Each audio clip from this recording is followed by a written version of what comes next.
Much like with the Digimon series, I'm not too familiar with the TMNT shows. To be fair, I have seen the first film quite a few times, so I have an understanding of the basics, like the four turtles' names, their master Splinter, and the villainous Foot Clan and Shredder. The only reason I ever picked this game up was because I found out it's a Smash clone, as well as having been developed by people who had worked on actual Smash Brothers games. So that got me pretty curious about the title, and I'm glad I picked it up. Of the 3 Smash clones we've looked at in this mini marathon, this game is by far my favorite. To begin with, we have a few different modes, and the closest thing you're going to get to a story mode is found in the arcade mode. The setup is super basic. Splinter wants to test the turtles, so he starts a little tournament and invites Casey and April to join in as well. During the competition, Karai shows up and asks for their help to stop Shredder. Honestly, it's nothing special or all that interesting to me, which is fine as it's mostly there to act as a single player mode to unlock new characters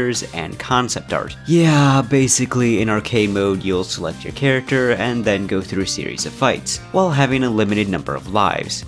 It's fine. The only thing that kinda bothers me is how the story is presented. It's all done with this comic book-like art panels, which is a cool and nice nod to the Turtles comic book origins, but it's just that the art feels off, and the slight animation they try to give these images makes everything look so cheap. We should probably get this out of the way real quick, but if you couldn't tell, the characters' designs in this game are very much based off the 2007 CGI TMNT film. A film I don't really remember all that well. I do know I had seen it though, since I distinctly remember hearing Mako's voice coming out of Splinter's mouth, or as I knew him at the time, General Iroh. Why don't we start getting into the gameplay now?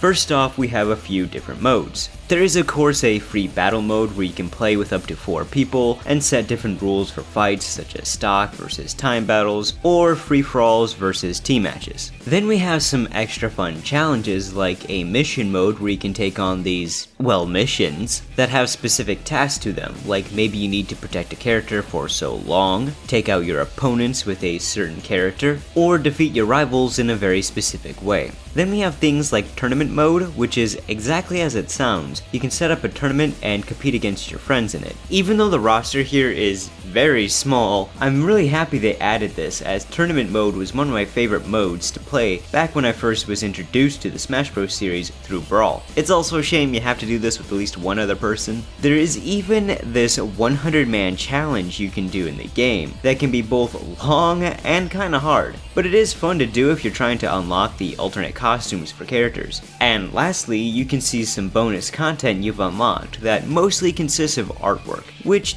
don't get me wrong, is nice, but I kinda was hoping for something more like trophies from Smash. Battles themselves are just like how you would imagine them being. Characters can block and grab, they have basic strikes that can change depending on if you're dashing or so forth, and every character has special attacks. There are a few gameplay mechanics to make this game stand out more, such as being able to cling to walls for wall jumping purposes, or even launching yourself off for an attack. You can use this aiming reticle for hitting items and objects in stages when using a certain block, and lastly, you can even do a special dodge both on the ground and in the air. There are some fun mechanics to play around with, and they work rather well. Characters are responsive to your inputs, fights have a good flow to them, and yeah, it can certainly feel like a low-budget Smash with some stiff movements from time to time, but I won't lie when I say I have a really fun time playing this game. What helps is that each character actually feels different. Donatello has good reach and mobility, Shredder is a bit slower but can hit super hard, like holy crap. And Raphael has a short range at times, but also some very spammable moves. Then we have stages, and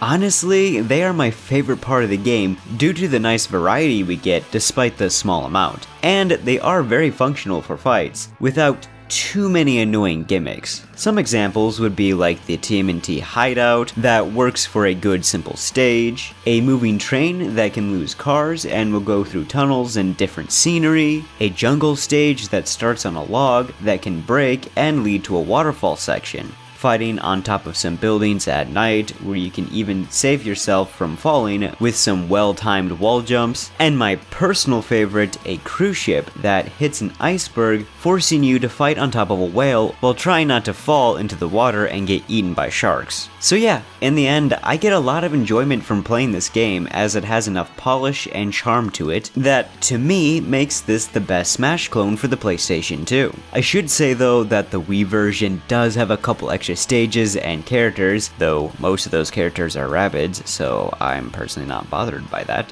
the PS2 version doesn't have, which kinda sucks, but I'm still happy with the game we got. So if you enjoy the Turtles and Smash Brothers, I would recommend this game. Heck, if you like 4-player party fighters, then I would still suggest giving this game a try, as it's just a fun way to spend a couple hours with friends. Well, next time we'll be finishing off the year by taking a look at a game that was released in 2018 that I was very, very excited to play, so I'll see you all then.